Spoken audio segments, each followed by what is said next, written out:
you did not subscribe to certain things, you could still push through, but it was just a little bit harder, and it didn't work for everyone. People returned to use because of some of that pressure, and there's been a lot of loss in my life over the years regarding that. Really messed up in the head and the heart, and you're going through things, there's always someone that has something worse that's going on, and to get out of your own crap, go help somebody else. And it worked. And what I found was that I was addicted to a person, I was addicted to drama, I was addicted to a lot of other things other than cocaine and alcohol, which is my drug of choices. Angie, Executive Director, Pure 180, the largest recovery community organization and center in all of Western Colorado, located right here in Grand Junction. However, the story didn't start there. 19 years old, 3 years sober, running out of Detroit, guns, gangs, hookers and cocaine. That's a big old gap between 19 and where we're sitting today. Truth. A little bit of a story about hope and community and connection and service. Yeah. Walk us through getting out of Detroit and what some of the journey was like. Getting out of Detroit was a journey in recovery that is not, I think it's actually a lot of people deal with that, where it's like you think you have sobriety, getting clean and sober, and that's all you need to really do, and things will just kind of take care of themselves. And what I found was that I was addicted to a person, I was addicted to drama, I was addicted to a lot of other things other than cocaine and alcohol, which is my drug of choices. And so I followed somebody that I thought I could save. And we ended up in Minneapolis, Minnesota. And I wasn't strong enough to save that person. And I ended up being involved with gang situations. And I was doing things that were wrong, illegal. The only thing I did right was I did not pick up a drug or a drink. Mm. I wasn't doing the things I was taught in treatment. I was hanging on. And I had a big situation that came up, and I literally got in my 1983 Mustang, grabbed my 15-year-old brother, threw some stuff in the trunk, and I ended up in Grand Junction, Colorado, on the run. Needed to put 2,000 miles between me and that situation. Why Grand Junction? Because my mother ended up here.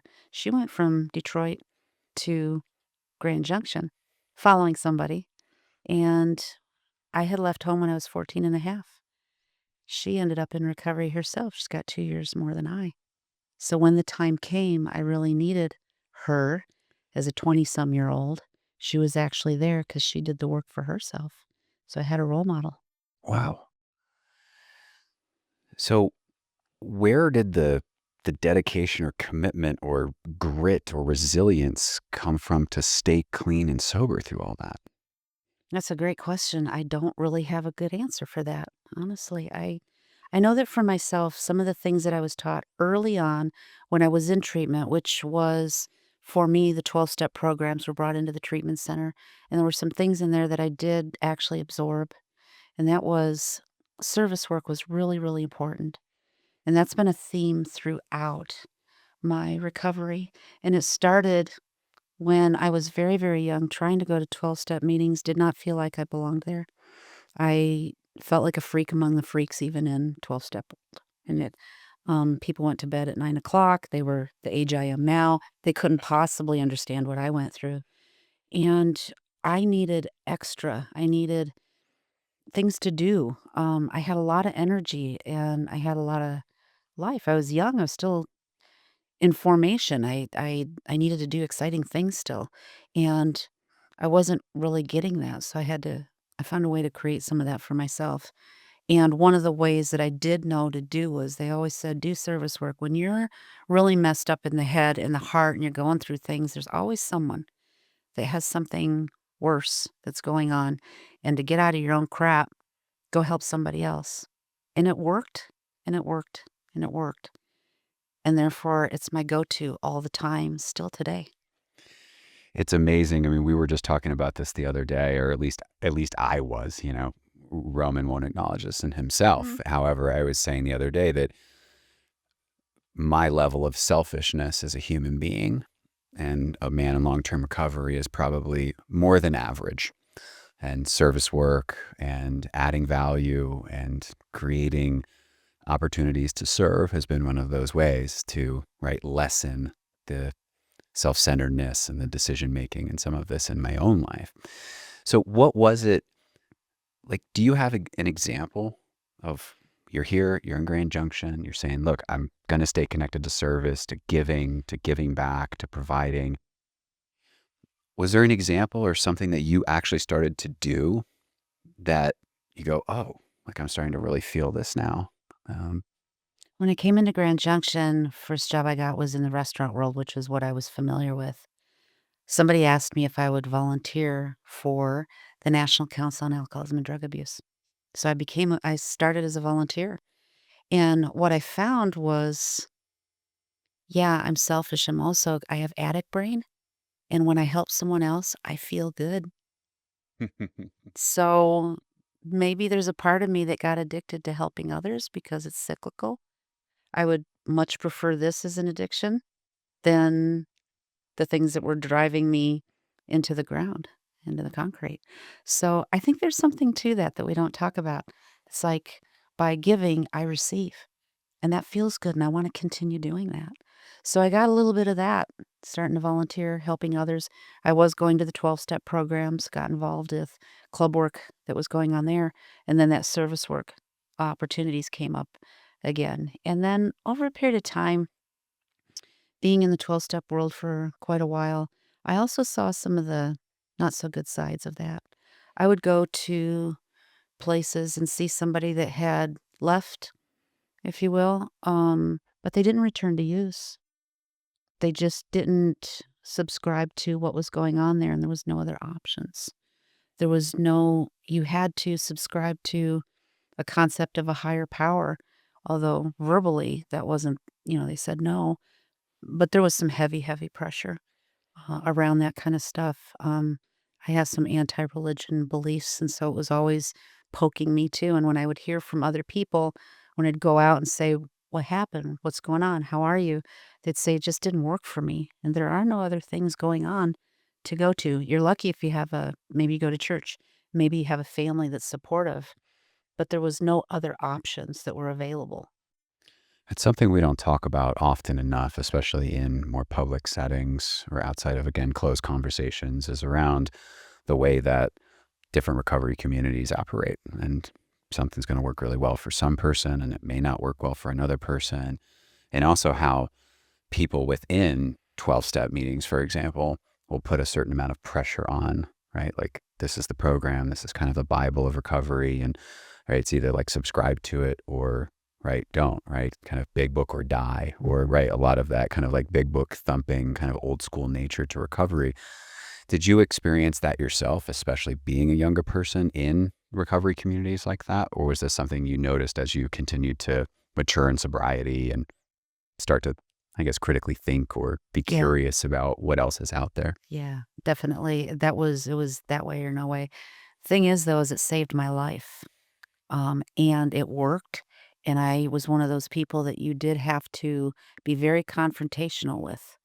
I needed the 2 by 4. I needed you to say, "Shut your mouth and nothing but lies coming out of it and open your ears." I needed that.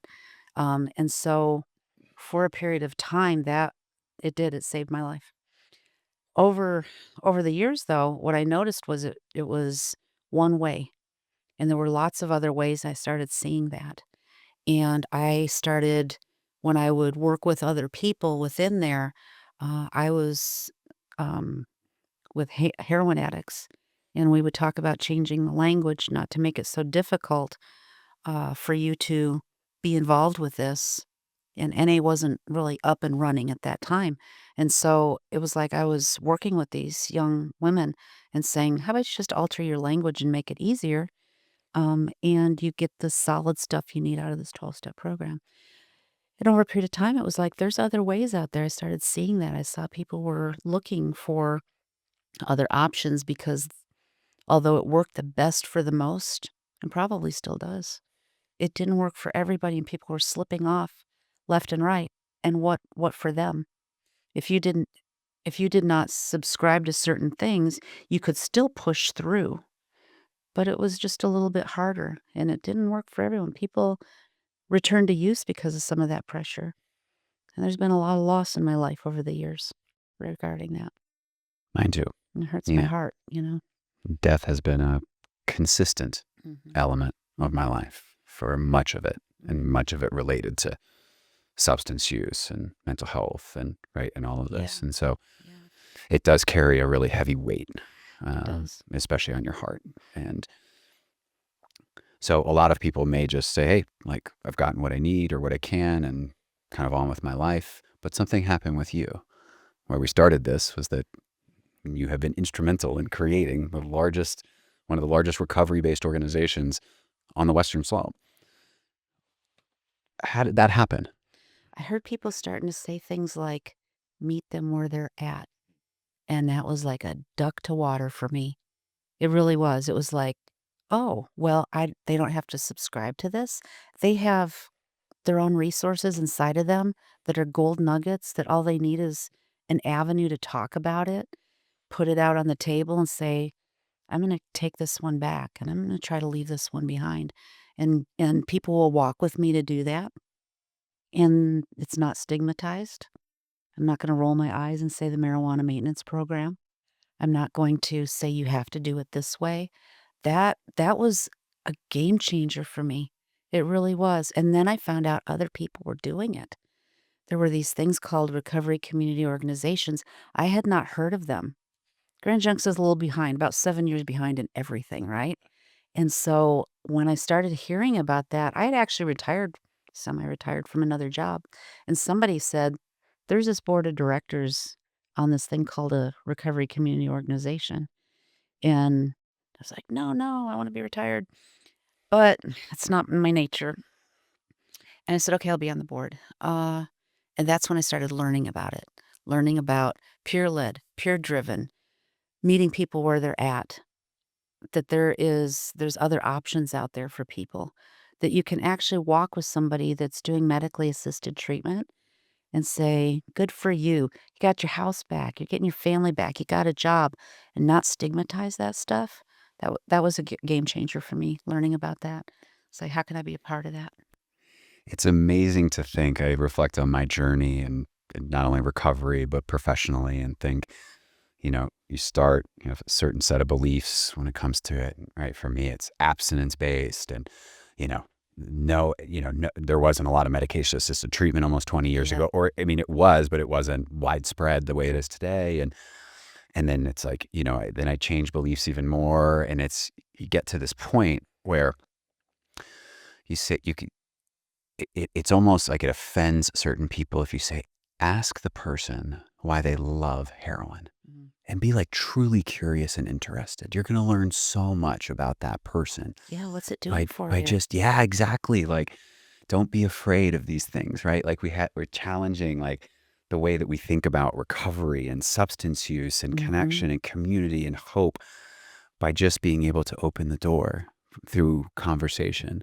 It's incredible just to think about how it feels in so many ways like we are growing. I say we, I'm just like lumping in like recovery and wellness and all of this into Mhm. that is continuing to evolve the conversations that we have with one another and the inclusivity that we have with the person sitting across from us and making people feel welcomed and Yes. seen, heard, and valued. Like you said, even if someone is still using, but they have stable housing, they've got some family back, they're starting to work again, right? Yeah. Like Yeah. so much amazing stuff, like double down in that, right? Like walk with them in that. Like how incredible is it? It is, and why would you then grab this one little component of their life and go, "You're not doing it okay," even though they have all these positive things going? Right. Keep the door open, and they may wanna have a conversation about doing some more that's different. But when you shut that door and stigmatize it, who's gonna wanna walk back through that? Right. I don't. You talked about peer led, peer driven. Talk to me a little bit about like what have you seen that do to line up next to another person? Just right, whether it's you or watching that happen. What happens in a relationship when two people come together and it's peer driven, peer led. It's not professional. It's not Mhm. this. It's here's what we can do together. Yeah, I love that concept because I don't have the answers. I don't, but you do. You have the answers for your own life.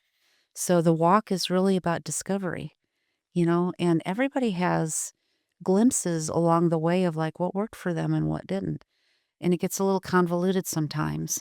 And you have all these different things that are telling you good, bad, what you shouldn't be doing, how you should be doing it. And when you have somebody that's going to walk next to you and ask you and see your value and bring that strength out, that let's have a conversation about these things that are really tough and how can I help resource some things, because I do have some experience that you can draw from, and it may not work for you, but we can talk about it. Maybe you want to try it, maybe it doesn't work, we try something else. But there's really, when you have I love counselors. I've been to therapy for so many things. I think every counselor should have a counselor. I think every coach should have a coach, just to make sure that, we're walking a path that's in integrity. But when you walk next to somebody, it's a different relationship. It's not a hierarchy, and it allows me to continue to see the value that they are their own resource. I'm not the resource for them. They are their own resource. I can just kind of, open some doors or make some suggestions that you may not have thought about. They get to have the success then. They're the person that did the work. They get to have their strengths uplifted. They're the ones that are able to say, "I've made these accomplishments," and draw from that, from the next thing that they're gonna be dealing with. That's not mine, success is not mine, and neither is when things don't work out. That I don't get to take credit for any of it, but they do, and that creates another strength for them to keep walking. You speak directly to the idea of something you brought up earlier, which is meeting somebody where they are, Mhm. which is not where I want them to be, Yeah. not where I expect them to be, whatever it is, but where they are. And that idea that we can look at the person across from us and realize that you are the expert on you. Yeah. And I may have professional credentials, I may Yeah. have all of these things, but you are the expert. To me, it's such a burgeoning idea right now, which Yeah. is fascinating to me Mhm. to think that somehow I would know you better than you know you. Right? Um, but that ability to align, right, to that person's goals, to where they want to go, to what's important to them, to Mhm. helping to bring out motivation and inspiration and hope in the other person and just walk with them. Like that's one of the most amazing pieces of that work. And I don't think that is just specific to peer work. I think we've got to transform the way that we treat in programs and treatment Yes. centers and clinics and all of this aligned with that, which it doesn't matter what we want you to be or where No. we want you to, what we want you to do. We have to align with you and meet you truly where you are and bring it out of you. You are your resource. Yeah. I'm gonna use that. I'll give you credit Good, for it. But okay. It's not mine, believe me. But I so agree with you because, when it comes to it, it's like that, and to enable somebody to talk about what's going on and what their dreams and their hopes are that may not be mine at all. I think those are the steps that you're giving a person hope, you're giving them strength to say what you think about your life is valuable, and I believe that you can do that. And we don't hear that very often. We don't talk to people a whole lot anymore. Aside from all the social media and the crazy going on in the world right now, I think the best gift you can give anyone is to acknowledge their presence and hear them.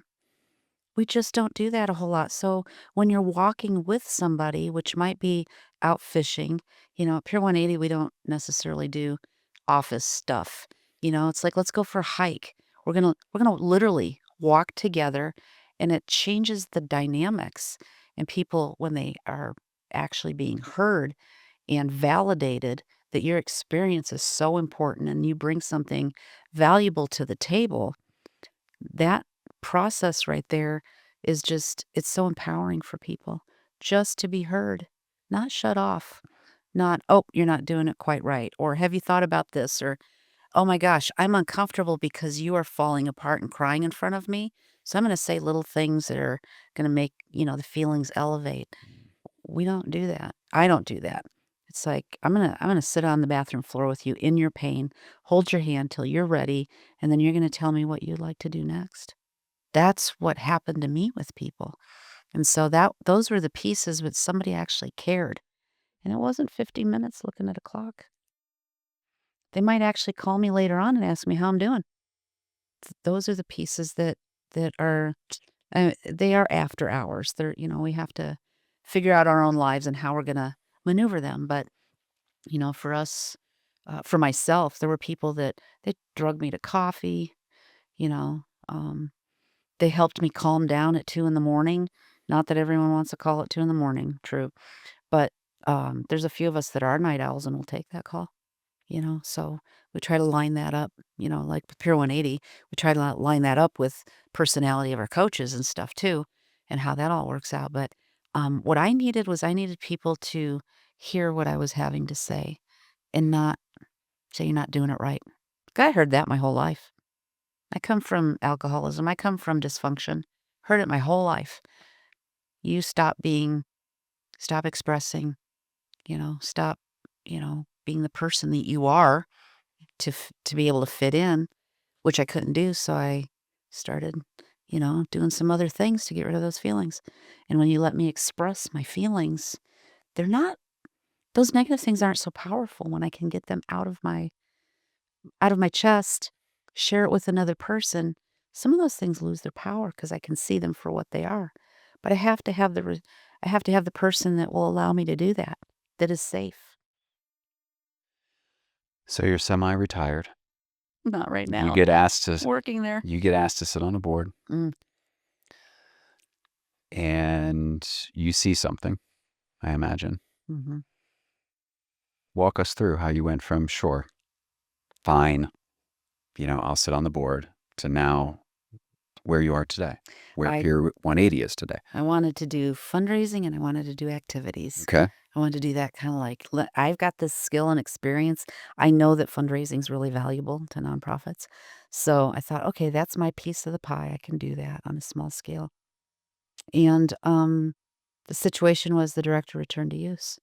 And so there was a fledgling RCO that had not really caught hold yet. It was so new. And I thought, "This is so valuable." So, I was asked to be the director. There was no money, so I volunteered for about 7 months. Said, "Okay, I'm gonna try it," kind of until you find somebody else that can take it on. And, being the passionate and workaholic and semi-visionary and great team of people, uh, hung in there and, finally got some funding, and we started in a really small little office. We rented out from the Center for Independence, which is shout out to them because they've started a lot of nonprofits around here by renting out an office as a start.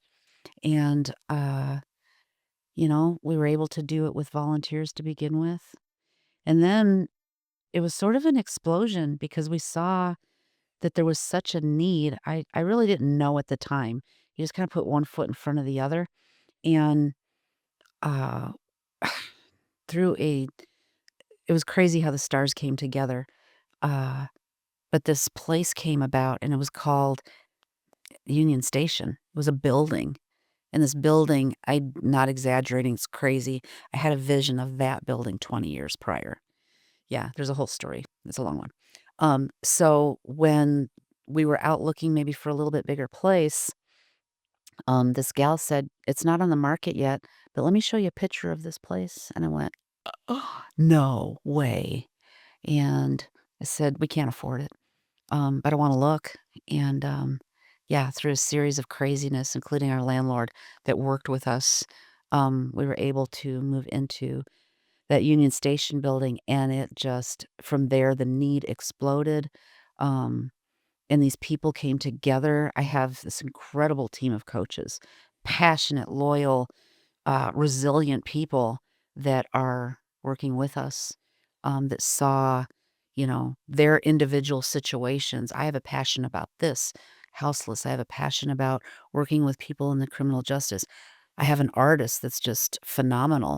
I want to bring creativity to the table. And so we've been able to kinda, I don't know, cobble together this writing group of people that, said, "We can make this happen," you know? The board of directors, all people in recovery themselves. So, that's kinda how the springboard happened. It was just like, we're in this small little, office, some things, it was like, "Oh, crap, are we gonna do it or are we gonna lose it?" And so I said, "Alright, well, let's do it." And I didn't really expect it to blossom like this in such a short period of time, which they kinda tell you not to do, right? They tell you, "Go slow, do this." I'm like, "Oh, okay, that's not gonna work." Personality, I guess, bigger, better, more can help more people the bigger you get, but you have to sustain. There's some practicality in that too.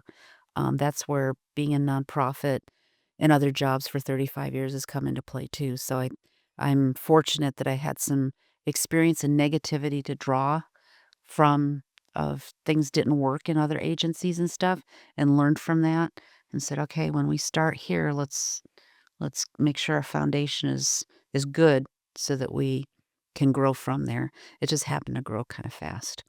So you just talked about the bloom that's happened as a result of all this work. Give me like the stats. Like, who are you serving? How many people? Like, just again, I want to know as much as I can about this. Like, how many coaches? How many people you're serving? What are you guys into? What events do you have coming up? Right? Like, I just talk a little bit about like this organization. So we've got so much going on. Sometimes that's the hard part. Again, the workaholic in me is like you got to, tamp it down a little bit sometimes. But um, we do one-on-one coaching. By the way, all of our services are free. That's another anomaly right now in today's world too. We have awesome partnerships. We have funders that believe in what we're doing and have consistently. So you gotta give a shout out to the people. It's not a small team. It's this conglomeration of people going, "We think this will work too, so we're gonna invest in." And so we've had great partners along the way.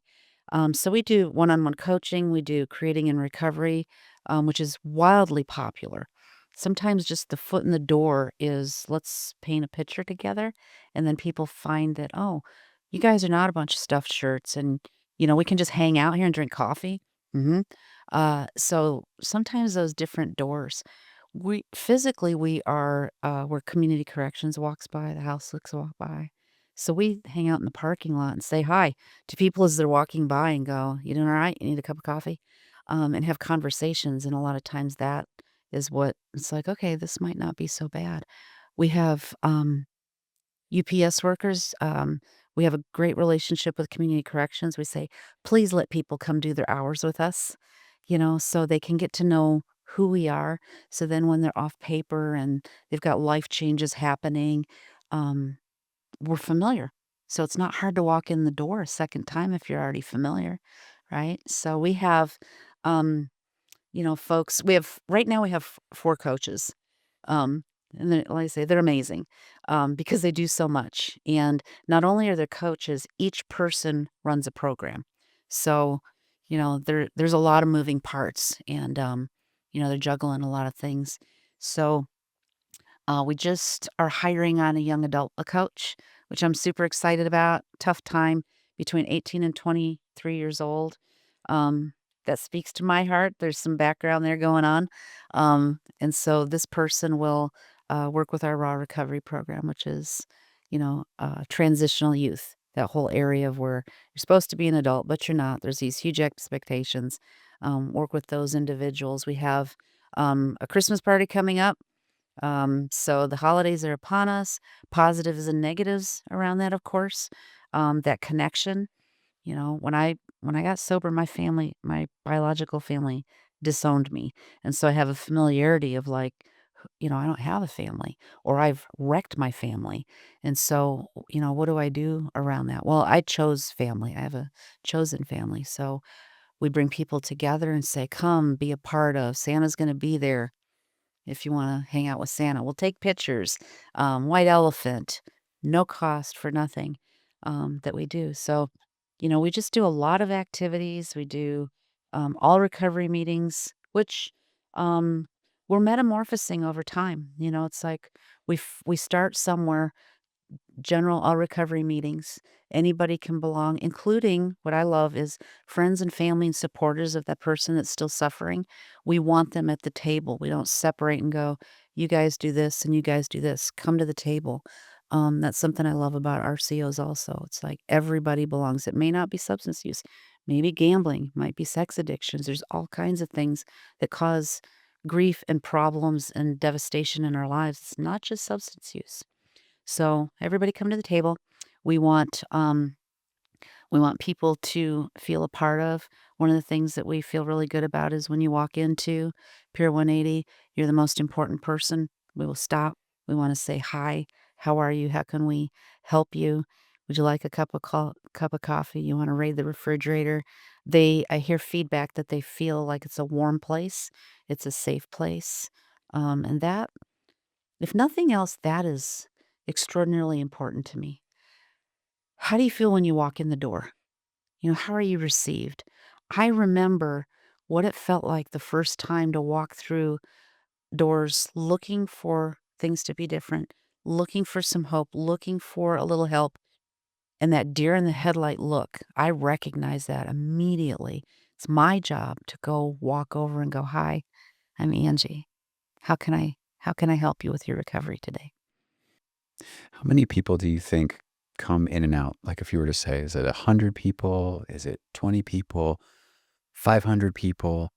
Just like, yeah, I'm just curious about the scale. It's so strange to me, to be honest. One of my last reports, we had quarterly 1,143 new people Whoa. that had come through our doors in some way. Could have been creating in recovery, looking for a one-on-one coach, coming to a meeting. That's really mind-boggling to me. And so there's a part of me that's like, how many people are there in Grand Junction? And that's been consistent for like the last 3 or 4 years. The numbers are really high, new people. And then did they come for a event? Do they continue to come? Um, Right now, I'm having trouble with evaluating that, to be honest, of like, okay, they came, we've got the initial, you're new, you walked in the door, which is great. Now, how many of those are we holding on to? We've had to kind of metamorphose and start looking at that a little different, try to capture those numbers. Right now, it's not really, they're not hard numbers. It's more of like, I know what I know. And we work with I would guess, about 60 people a month when it comes to one-on-one coaching, regulars at some of our um, like creating in recovery and our all recovery meetings, people that are coming back. But, it's like someone comes in the door and then they go to an all recovery meeting and then they go to do this and then they get a coach. And then next thing you know, they're volunteering on our front desk and then we're training them. You interested in being a coach yourself? Um, Trying to capture that as a progressive evaluation. Evaluating people is really hard, Hmm. and so we're not really strong in that. We're working on it. Yeah. What I do know is the stories, though. Numbers. But I do know the stories when people write you notes and say thank you. We just hired a intern that did her 500 hours, CPFS hours. We just hired her on as our family program. I went poking around on Facebook and on Google. 2 years ago, she doesn't even know this yet. 2 years ago, she did a Google review on Pier 180, and what it said was something like, "I'm so glad that I found this place and got some help." Fast forward 2 years, I just hired her last week. The hope that it sounds like you create is monumental. You think about, I reflect on my own experience and feeling like the loneliest human being on the face of the earth for many years, that nobody saw me, nobody understood, nobody got it, right? And that first time you experience that you just described, that someone shakes your hand, looks you in the eye, sits with you, shares a coffee with you, breaks bread with you, and you leave and you go, like you breathe, you go, maybe there is a chance. for me, right? Like that moment. Mhm. And you have built that in Grand Junction for so many people that allows that moment, that opportunity to happen. Like that to me, it just brings a lot of, I don't know, joy to my heart just to think about. It's something that I hope that I'm able to do every single day that I'm on this earth, no matter what I'm doing, Yeah. is in saying hello to somebody on the street and shaking somebody's hand. And any of that is that somebody, like we have the power to change somebody's life in a moment. And like you've been able to now create that at a pretty sizable scale here in Grand Junction. It's incredible. It's not one person, it's a collection of many people helping an individual along the way to have a desire to help other people along the way. And then you create community. One person can't do this. It's the people that are around. They've been around me for so many years that I've been in recovery. Pieces of people that encouraged you along the way encouraged me and said, "You got something." I I didn't wanna be a director of anything. I still don't. I'm like, "How'd I end up here? I was supposed to be dead by the time I was 18, truly." I mean, I can't even conceptualize that, but it's those that gave to me along the way that gave me the thought that I could maybe do some of that further along. And then my job is to get that person that once they have that seed of hope that things can be different for them, ask them, "What would you like to do with your recovery? Would you like to continue doing this?" And then put wind under the wings of those that encourage me to keep doing what I'm doing. Because none of us do this in isolation. It is absolutely community. It's a way of for me, it's a way of life. I don't think about it anymore. It's who I am today. And that is having the conversation with the lady in the grocery store when I give my tax exempt ID to, she goes, "What's Pier 180?" And I go, "Oh, let me tell you." Next thing I'm on the side talking in the grocery store with her. That that's just a human connection thing that has come about as a result of all those that have helped me along the way. I naturally, talk to people and want to help in whatever form that is. And then that person tells you, my nephew's got a problem.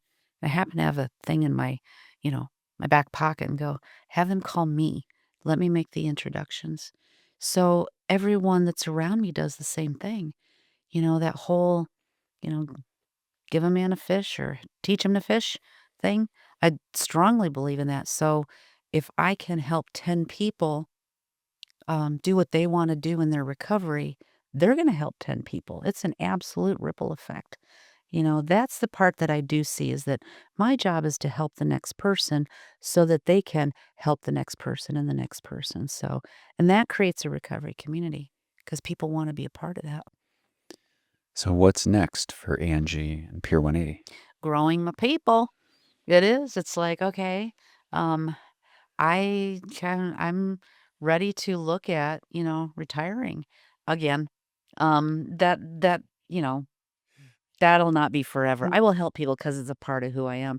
So if I had a dream right now, my next step would be creating a recovery um, flower farm. I happen to have maneuvered in life 5 acres, and I would really dream of being if I could put pie in the sky, I would have people that are in recovery that need to, just put their fingers in the dirt and their knees in the dirt and grow beautiful things.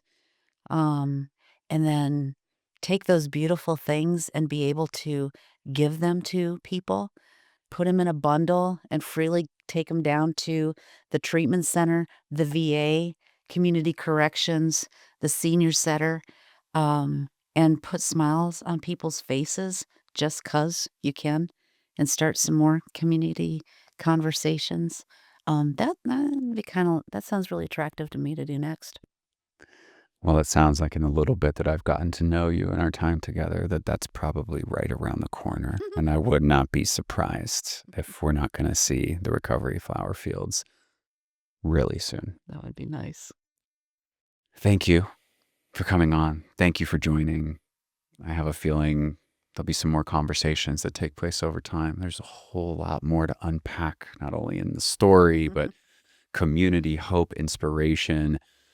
I've said to Roman and other people around here, I get the feeling right now that there's a lot of hope in Grand Junction and Mesa County right now. And I don't think Yes. that this community has felt that way in a long time. And it continues to really inspire me to show up every single day with this just a fire inside of me to connect and learn and just be with other people that feel that passion to be able to serve this community and together, as you mentioned. Yeah.